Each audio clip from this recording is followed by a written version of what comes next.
like I said, people out there who can never see and will never be able to see. And so for what I have, I am super, super grateful, because I was actually supposed to be blind completely, because I was born 5 months premature.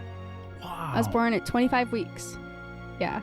So I was supposed to be completely blind, and I am not. So every single day that I wake up and wear my eyes for 4 hours or whatever, I am so grateful.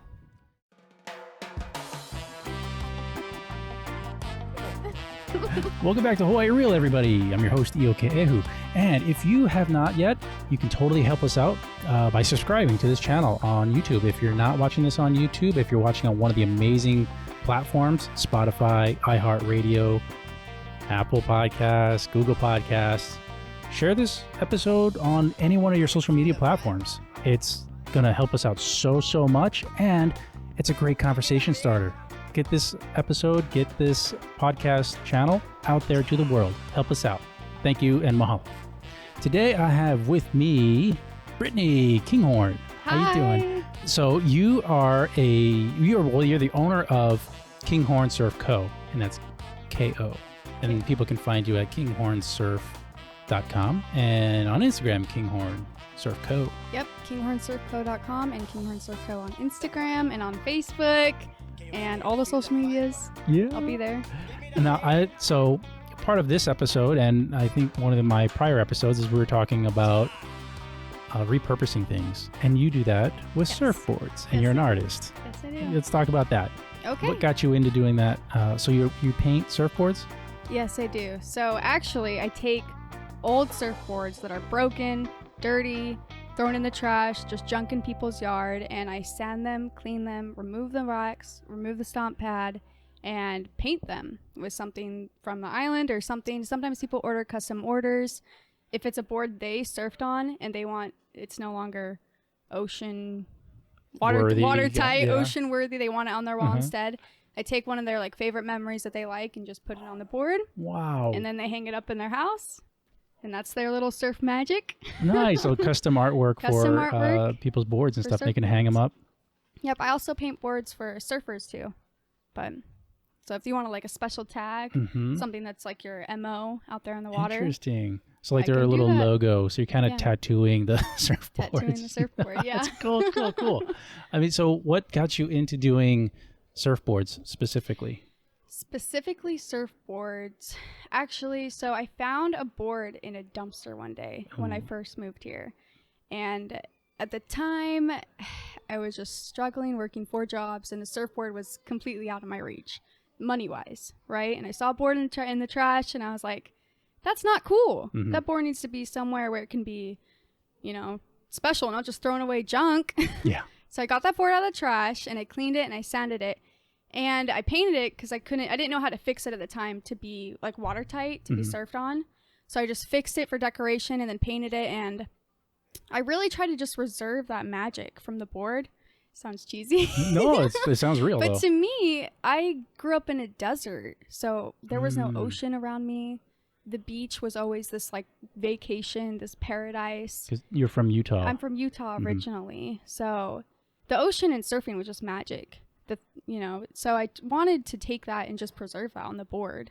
And that's what I tried to do. And then I did that. And then I had a friend who had a board and saw what I did with that board and painted a board for them. And that rest was history. I just kept finding more people that had these boards.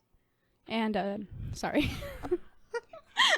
I kept finding people who had these boards and just wanted them in their house, but didn't want to just throw them away trash or just have them boring in the corner or whatever, and just fix them up for them. Surfboards kind of are just, mostly they're just plain. Yeah. Yeah. Well, some of them are cool. I'll give them that. Yeah. But some of them need a little more. They could use some love. Like TLC. Yeah. Yeah.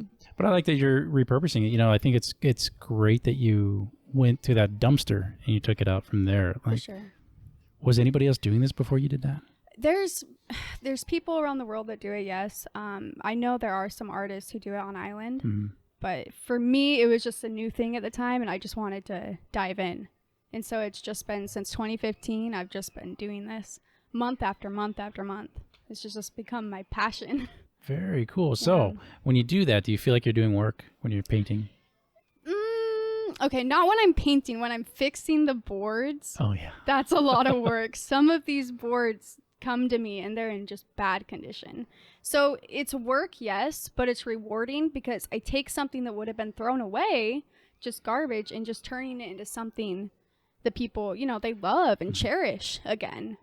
So that's what's cool to me. Yeah. It's preserving that. And you're putting, or they are putting a part of you in their home. Yes. Or their office. Absolutely. Because of that artwork. That's so cool. Yeah, that's definitely my favorite part, is just giving a piece of myself away with every board that I paint for people. Right. That means the world to me. Every time. Do you get yeah, no, like do you get that validation when someone looks at like a board that you painted and like, oh my God, I have to have that in my house? Yes, absolutely. What does that make you feel like? Absolutely. It makes me feel on top of the world. Just I have no words for it, honestly. That's what keeps me going every month, is people just finding something in my artwork that I spend so much time putting into, and they finding that thing that I tried to make. You know what I mean? Like this special thing. I can't even explain. I don't know what people see in my artwork, but it means the world to me. No, I mean, that's, I think with every artist is that they're looking at, you're always critical of your own stuff. For right? sure. You're always very critical of your own stuff. So for other people to find value in your critical work that you've put out there, and you're looking at all the intricacies and seeing all the, you know, the little, all the little problems in that piece, and other people are looking at, no, that looks really damn good. Yep, I always love when that happens. Yeah. For sure. For sure. Yeah. So along those lines, with building the surfboards and stuff like that, how did you go about learning how to fix up the boards and stuff like that? Is that something that you had from prior experience with like sanding stuff or fixing up boards and stuff? No prior experience. My dad is in construction, and he just FaceTimed me and gave me all the tips he could from California. Yay, Dad! So yay for Dad on that one. Shout out to Dad. Thank My you. mom too. She's super handy. So Mom's over here too. she's over there. I gotta give her a little wink.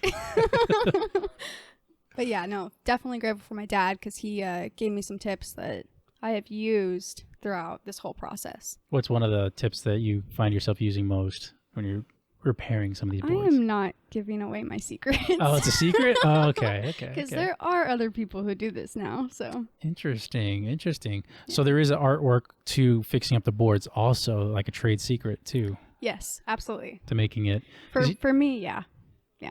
Right, because I guess I'm thinking out loud here. It's like you're making it a painting canvas kind of thing. You're not trying to make it into a surfboard where you can take in the water. Right. But it's got to hold the paint. Hold the paint, keep the paint for years, keep the top coat so that the paint doesn't bubble up and, you know, get all bad. Yeah, definitely. But basically, I remove the wax, remove the stomp pad, clean it till it's sparkly, and then fix the holes how I fix them. Sand the holes, sand the board again, sand it one more time. That sounds like a lot of work. Yeah, and then I put a primer coat on it, and then I paint it. Wow. Yeah, so it is a lot of work, but it's not just taking it out of the trash and painting it. no. Yeah. I wish it was that easy, but Well, it shows that you're taking pride in your work, right? You're not just like spray painting it for sure. and trying to make something look good out of that. You're actually taking, you know, you're putting a lot of value back into it by cleaning it and making sure it's going to last a long time. Thank you. Yeah, I really try to do that. That's really a big goal of mine, because these boards are in such bad condition, and I just want them to last for, you know, lifetimes. Yeah. So that's definitely a goal. A part of painting them is just, you know, recycling or upcycling surfboards here. Now, is there a spiritual aspect into what you're doing with these boards? Spiritual aspect? Whether it be painting it or whether it be finding it and giving it new life? I would say, for me, every board holds a story. And most often it's a mystery, because where did these boards come from? Who surfed on them before? Where are they going? And so I like to imagine, you know, what did the surfer experience when they were on the board? And how can I incorporate that into this artwork?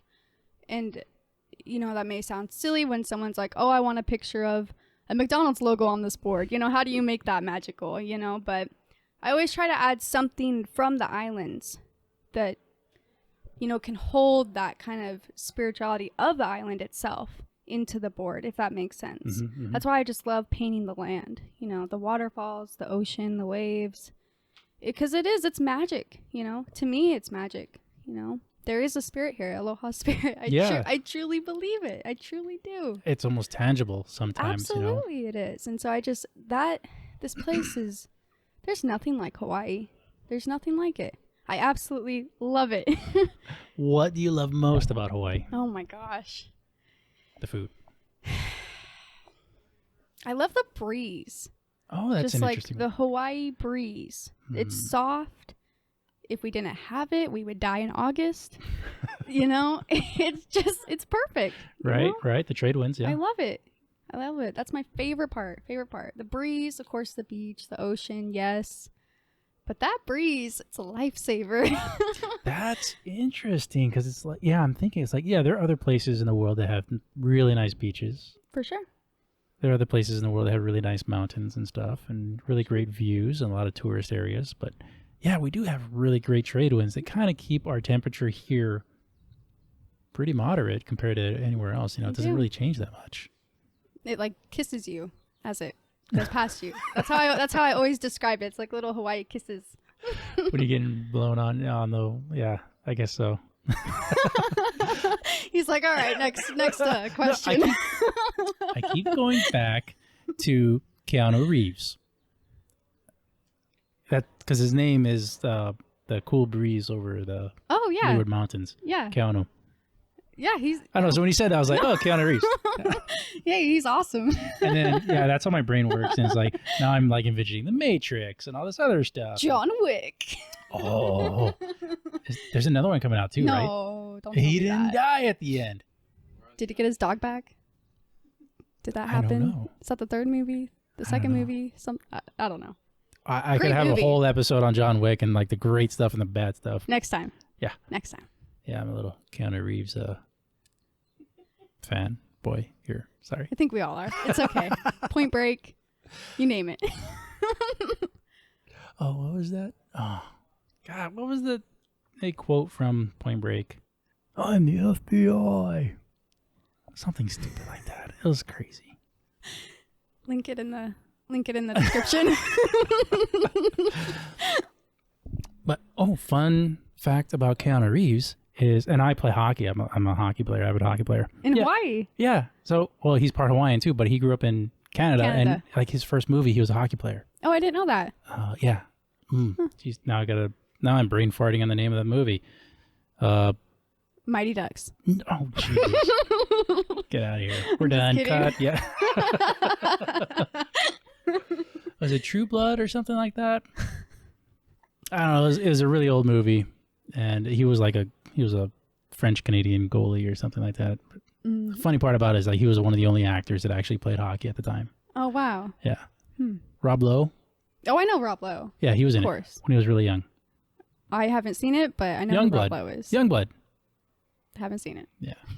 Well, if you want to see a really young Rob Lowe and Keanu Reeves, Youngblood. Yeah. Oh, Patrick Swayze. He was in it too. Oh, really? Yeah, he was super young.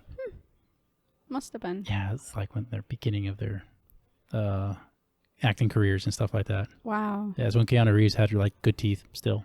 Good teeth. I can't even think of his teeth right now, so I don't have anything to say.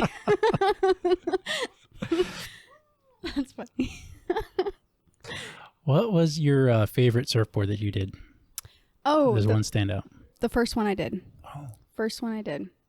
I drew a taco on it. Octopus, for those who don't know. Oh, not a taco. Not a taco. Oh, That'd be great. I know. People, I don't think it'd be as... It is Tuesday. It's taco. Oh, shucks. I need to go get a taco. So you put a taco octopus? Octopus. Yeah. It's my favorite. It was, I don't know. I just love it. It's my first one. It was simple, just one octopus, and it just grew from there. Not the octopus, the artwork, but you know what I mean. Did you sell that one or did you keep it? I kept it. My brother in Northern California, he has it. So Nice. yeah, I'm stoked on it for sure. What was the I guess, what was your motivation or something putting that octopus? It was just cool.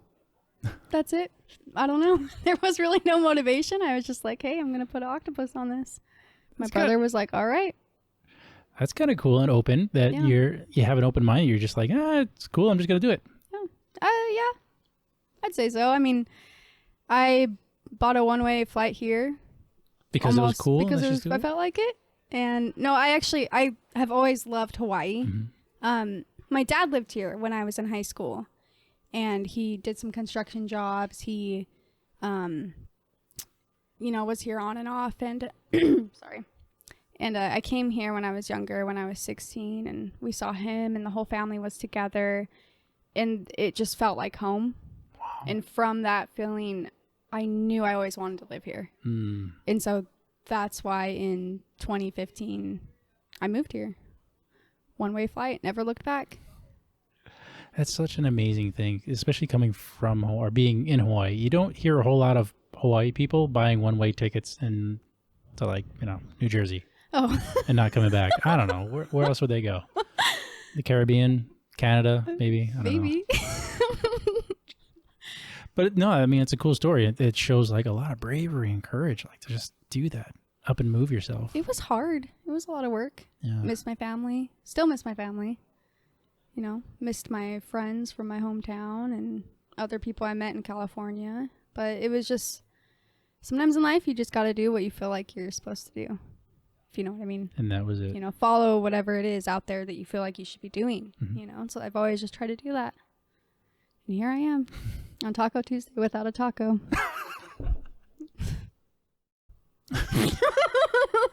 Sorry. Go ahead.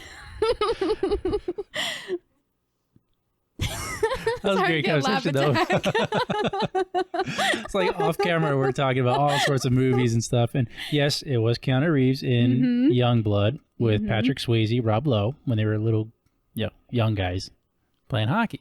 Yeah. Yeah, you guys got to check that movie out. Night of the Roxbury. Yeah, how did that come about? Classic. Emilio. Oh, right, because we're talking about hockey movies. Then Emilio Estevez and Mighty Ducks, and then Night of the Roxbury. The brothers are talking about meeting this guy, and he turns around, and all of a sudden it's like, Emilio! Cue music.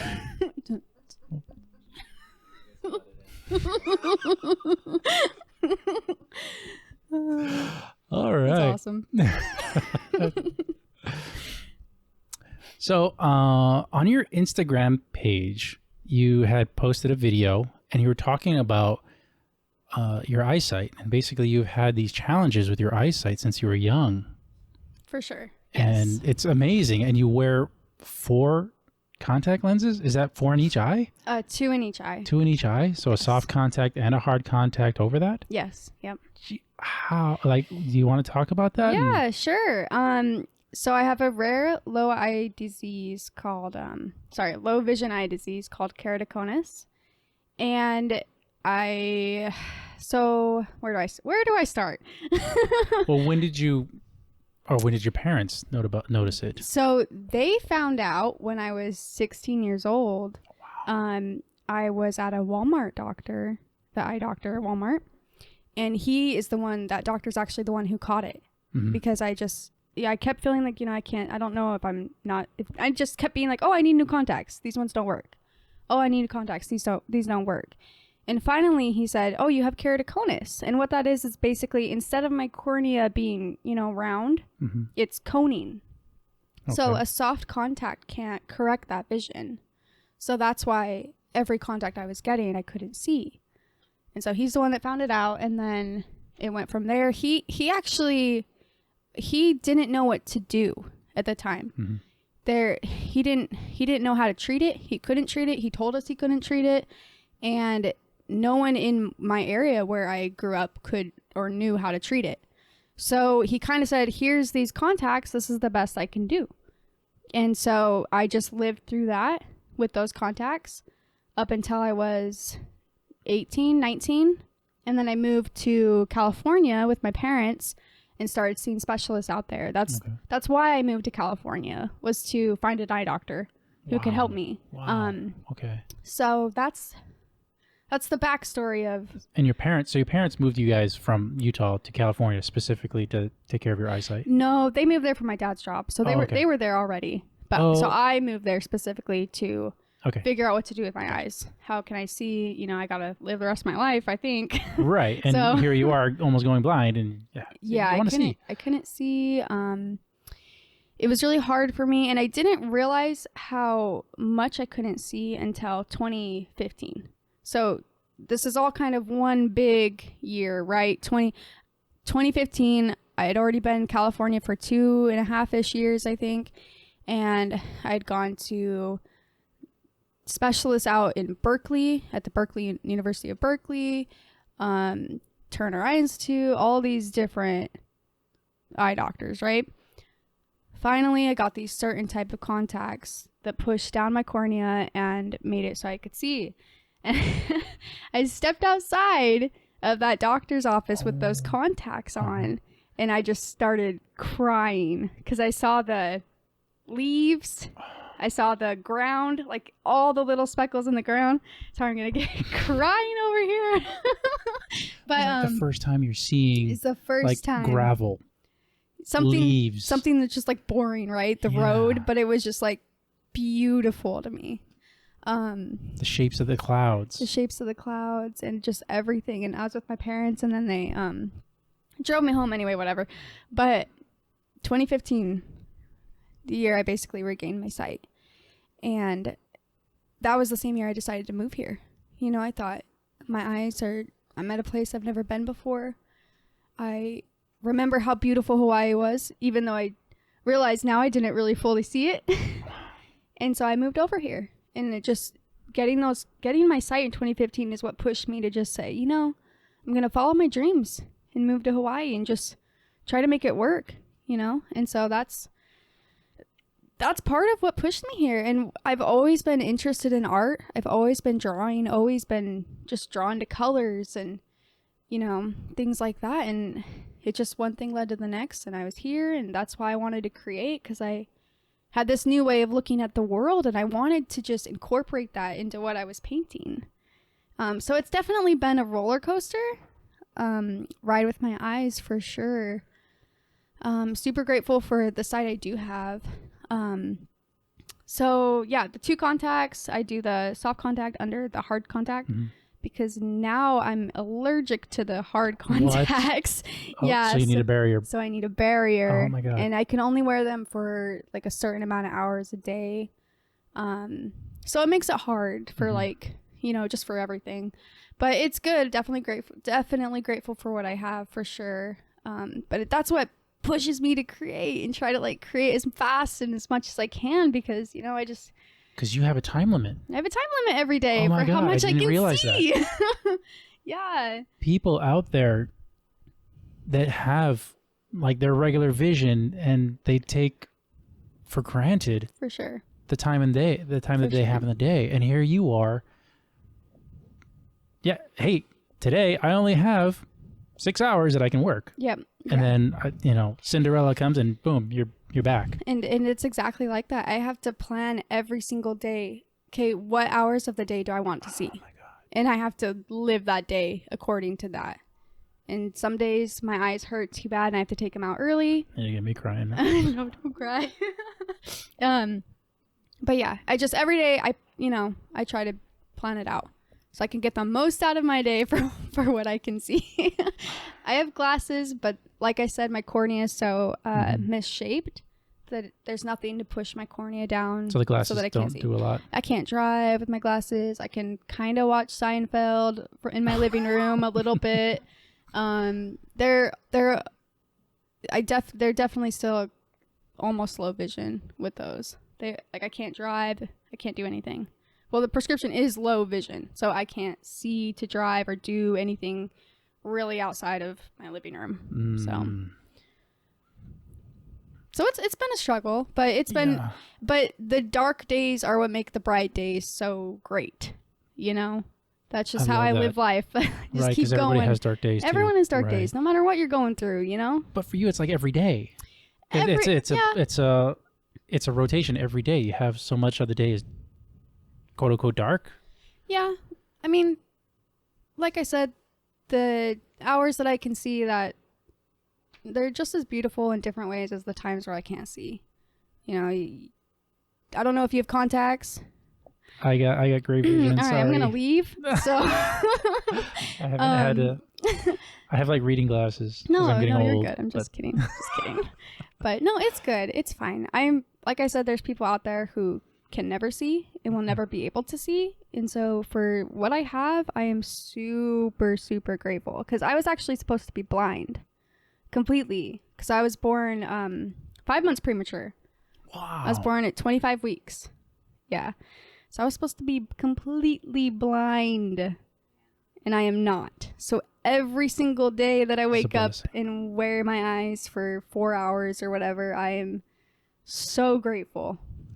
And yet, with that 4 hours that you have out of the day that you can see, you've taken to building your own business and making the most out of it. Try to, yes. Like, do you have, I guess it's like, do you have lazy days? Oh, yeah. Okay. Okay. I'm a big movie quoter, so if you Emilio! can't tell, I like the movies. I hope the movie theaters open up soon. Oh, so we were, I like to digress. We have, we're on a Disney cruise with the families, and when you go on these cruises, they have these shows and game nights and stuff like that. Well, one of the game nights was movie quote night. And so they would give out movie quotes, and you'd team up in your little groups around the auditorium, and you would write down the name of the movie that you thought it was from. And at the end, they do like 20 of them. And at the end, they tally up, who got the most, right? And yeah, my team, kudos, guys. We were kicking ass. Oh and we were just like, they would say, and then there was another team that we tied with at the end of the 20 quote round.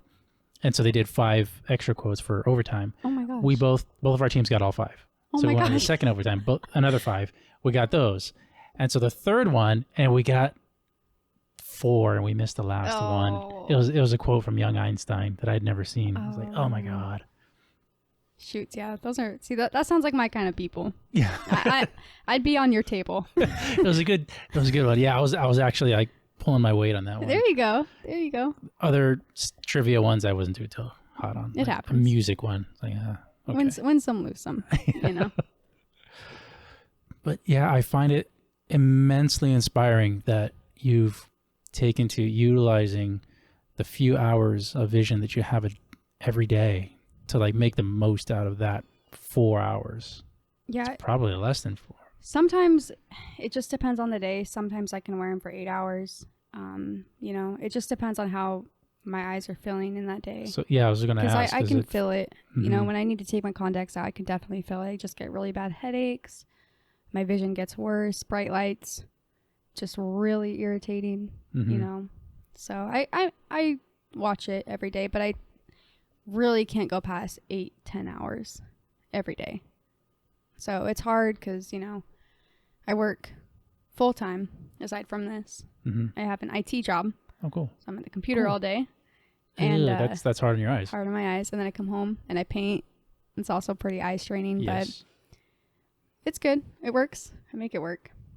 Sometimes I paint without my contacts. And Yeah. Well, how does that turn out?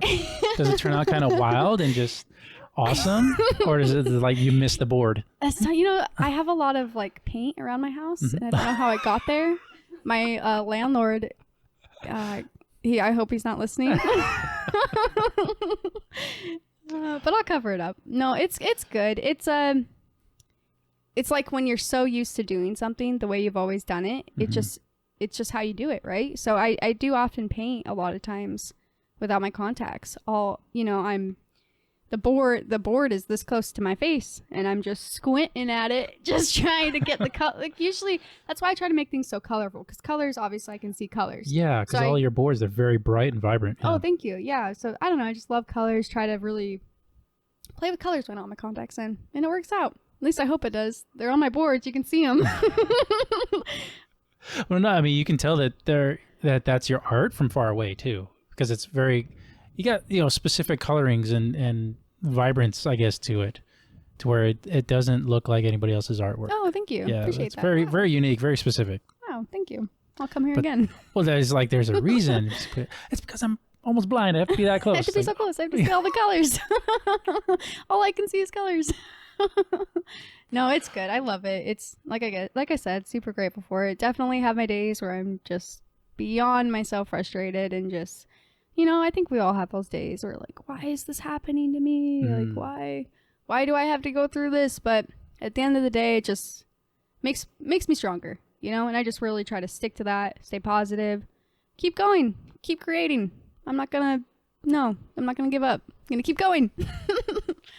What's the biggest challenge you've had with your eyesight over the past, since 2015, I guess?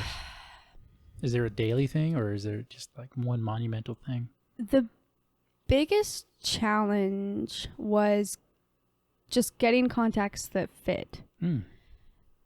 I think I went to the eye doctor like, I don't know, this number's wrong, but like 30 times in 1 year just to try to get these contacts to fit. Mm-hmm. And by that, I mean, if I wear the wrong fitting contacts, they just irritate my eyes more. They turn my eyes super red. Anyway, and that was just the hardest part. It's like a constant battle of finding new contacts that fit. Because this eye disease will continue to get worse. So I'll continually need new contacts, just like anyone else with eyes. They usually get worse and you usually need new contacts. But that's probably been the hardest part. It's just like trying to upkeep on that, which contacts do I need this year or the next 6 months, And I have like the thought of cornea transplants looming over me because What is that? Well, cornea transplants, they're just, going to replace my cornea with a new one, but I'm trying to hold it off as long as possible just because it is, once you get a cornea transplant, your body can reject that cornea at any time. Now, is this from like another person's cornea or are they like manufacturing donors. them? Okay. Donors, I've heard, I don't know, people are going to fact check me, but like shark corneas, I heard that's a thing. Oh. Actually, it was just invented, artificial corneas. Right. I don't know if that would be an option for me, but... You could have night vision too. Oh, that'd be cool. Yeah. Maybe I could star with Keanu Reeves in like a movie or something then. I was going to say Predator. Oh, sweet. I can't do that sound though. Get to the chopper! What is that?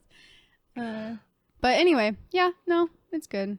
But that's been the hardest part, but it's all good. Keep going. It's all good. Keep going, even with the vision. Good vibes. So, Brittany, one of the things I like to ask my guests, do you have a life philosophy that you kind of mold your life around day to day?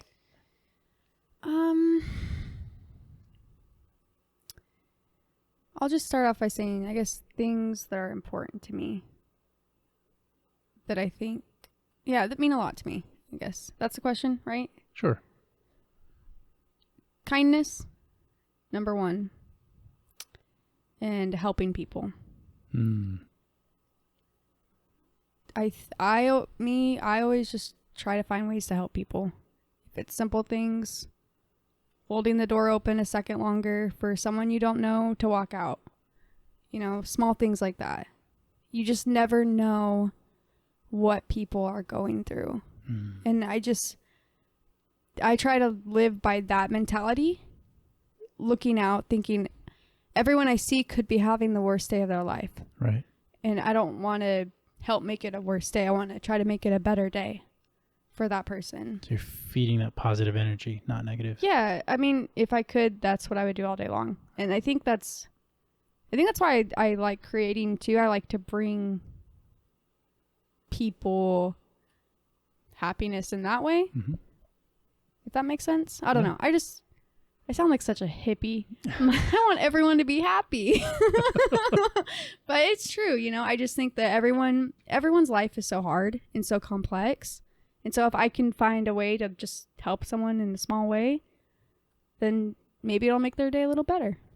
I think that's important. People need to look out for each other. The world is rough. you know? So that's something that's important to me, you know? That's definitely something that's important to me. Yeah, because life, like you said, life is hard already. Life sucks sometimes. Life sucks for everyone. So we don't need like a stranger making it a little bit worse. No. And showing that act of kindness, right, like can sometimes brighten someone's day or turn their day around just a little bit at a time. And I'm not perfect. I mean, there's of course days where I'm having a bad day, and I just obviously, you know, get that way. But I just always try to remind myself, I'm not center stage. There's more people around me. Look out for those people too. And so I think living here without family, I've tried to make family here with people and strangers, you know, because that's important too, connection. So I don't really know if that's like a life motto, but that's just how if I could have a perfect day, that's what it would be. Just trying to help people, you know. That's my honest answer. Well, what do you like to help with the most, or what brings you the most joy when you're helping someone? I think it's because nobody expects people to help them. You know, it's not that I do anything big either. Like I said, just open the door. You know, and sometimes people's reactions are just like, "Whoa, has anyone ever done anything remotely nice to you?" You know, it's not even about how it makes me feel. It's just about how I know how I am when I'm at the lowest, and how much it would help me if someone would be like, "Hey, like I see you. Like, what do you need help with?" You know, I want to do that, and I'm not perfect about it in any way, and there's so much more that I want to do with my life in that like realm. Just gotta take daily small steps to get there. Little things add up. I believe that. Yeah. Smiling at somebody, that's huge. How are you doing? I feel like people forgot how to do that, you know. But nowadays you have to smile with your eyes because you're wearing a mask.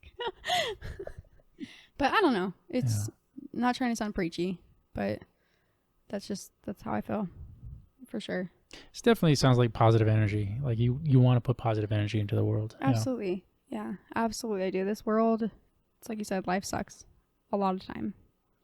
So if I can do something to make someone's day brighter, if that's with my painting or holding a door open for someone. You hold a lot of doors. It sounds dumb. It sounds dumb, but no, it's true. Right. You know, little acts of kindness. Little acts of kindness. They add up for sure. I believe that. I always have tried to like do that. Always. I'm not perfect. I'm not trying to be like I'm perfect. No. Well, off camera I slam the door on people too. Off camera we're talking about movie quotes and how you like movie quotes. What was your favorite quote from a movie? Okay. My favorite quote from a movie, it was from this movie called We Bought a Zoo. I believe that's what it's called, or How We Bought a Zoo, something like that with Matt Damon. Okay. And the quote is, "It takes 30 seconds of courage." Oh, no. I got it wrong. See, I don't know it that well. But it takes 3 seconds. That was it. It takes 3 seconds of courage to do something brave to change your life. That's not verbatim, but that's the gist of it. Yeah. And I've always tried to push myself because you don't grow unless you get out of your comfort zone. And sometimes it takes that 3, 2, 1, do it, just to get yourself to do something new and get out of your comfort zone and be brave for 3 seconds, and then everything else will work out. It'll just not fall into place, but it'll keep moving forward, you know. So I like to live by that too. Just I don't always do it sometimes.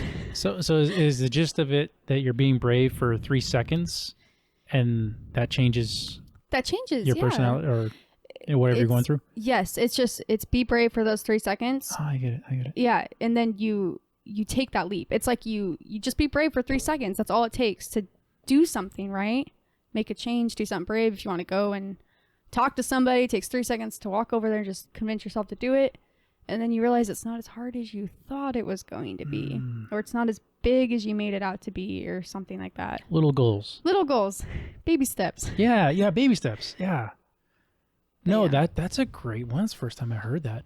really Wow. and put into that context. No, but it's a good one. Because you hear a lot of people, hey, just take one step at a time. Just take one step at a time. But that's a good one because it takes a different take on it when you're just being brave. Because that's not necessarily taking steps. Yeah. But something could be really scary or Just out of your comfort zone. right out of your comfort zone. But you say, hey, can you do it for 3 seconds and see how you feel? Yep. And then maybe do it for 10 more seconds. 10 more seconds. And then next thing you know, that's what you're doing for the rest of your life kind of thing. Right. Interesting. I like 1 it. second at a time. I like it. 3 seconds at a time. 3 seconds. 3 seconds of courage. Yeah. And that's without any alcohol or anything, right? It doesn't count. That doesn't count. Well, maybe it counts. But no. No. Yeah.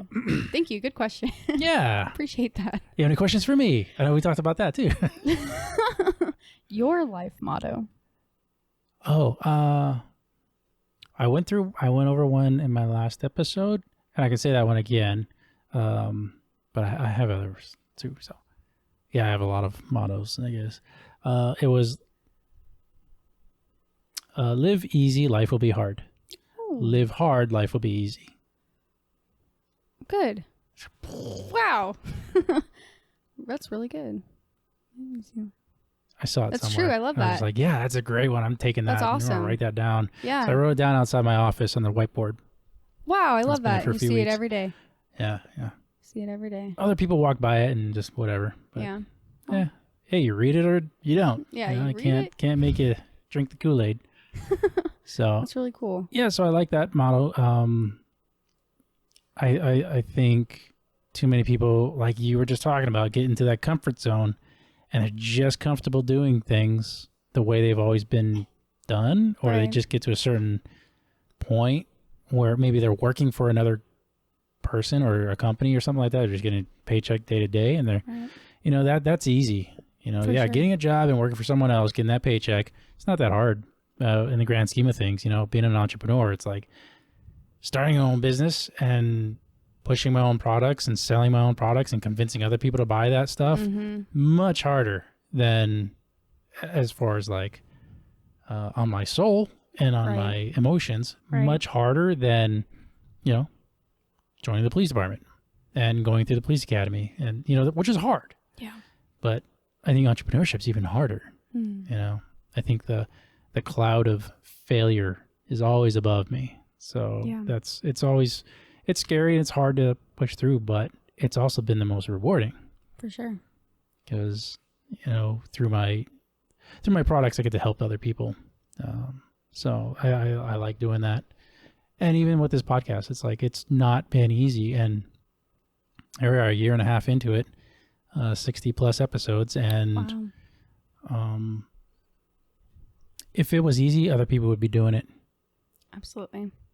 Guys, there's not a lot of people out there podcasting like this here in Hawaii. So, No. and this continually, Right. to just keep it going, it's always been hard. And there's been some emotional times when it's just like, I don't want to do this anymore. Right. Keep but going. Keep going. Yeah. But also playing for the future, Mhm. playing the future game. Mhm. I have to have patience and Yeah. think that I'm not doing this to get rich or be super successful or Right. be famous. I'm doing this, hopefully so that I can pay my kids' tuition in college, Right. in the Right. next, 7-8 years.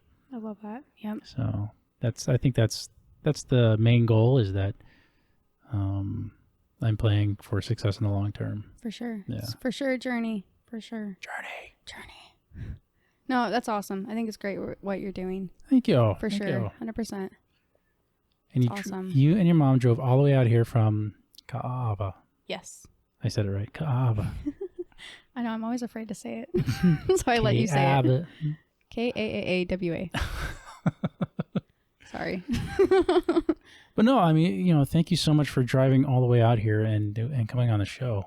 No, thanks for having me. Yeah. Oh my gosh. I am so excited to be here. I'm This so was excited to fun. see where Kinghorn Surf It's okay. Kinghorn Surf Kinghorn Co. Surf Co. goes next. Thank you. Yeah. So you say you're going to be in a marketplace this This Sunday. Sunday. Be at the Aloha Home Market. Okay. And where are you gonna sell over there? You got T-shirts and everything coming? So I realized in my painting journey, painting surfboards, that not everyone wants a surfboard. Right. Some people just want T-shirts.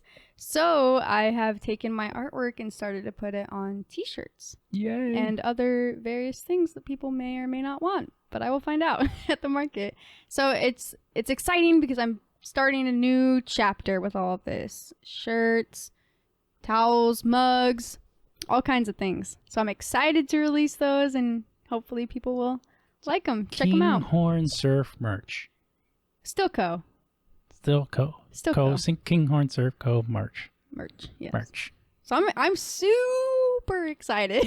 Are you? I'm so excited. Cool. We're sending positive vibes out there to the Thank world you. for you to sell all these T-shirts and hats. And are you making totes too? Eventually. Eventually. Yeah, eventually. So I want to ask, these T-shirts, are you painting the T-shirts themselves, or are you having like them printed from one of your? So art right pieces? now we are printing them. Eventually I was thinking about doing some like hand painted Yeah, I don't jean even know how- jackets or something. Does that stay, or does that work? It does stay, but that's in the long term. That's on my list. But for now, we're super stoked to be doing T-shirts, T-shirt designs, and getting them out there, hopefully. All right, I'm so everyone. super stoked for you guys. Thank you. Is there anything Hawaii Real can do for you guys? Shout out. No, just, having me here, this has been awesome. I appreciate it. First podcast. First podcast. And you did great. I hope so. Well, no, I really appreciate you having me. Of course. Really appreciate you coming on the show. It's been great. You're a great talker, and you have a great thanks. story. And you said you're good at public speaking, or you don't mind public speaking? I don't mind it. Yeah, because you're going to be, I think, you're going to be, a little famous out here, and you start talking more and telling more about your life story. Well, thank you. I really appreciate that. It's really kind. Even though you say you don't like talking about yourself. Sorry, they're going to want to hear it. Words are hard. Word hard. Oh, man. All right, everybody. Britney Kinghorn. Thank you. All right, remember, stay happy, Hawaii. You got to throw the shakas. Yeah. Get that white girl off.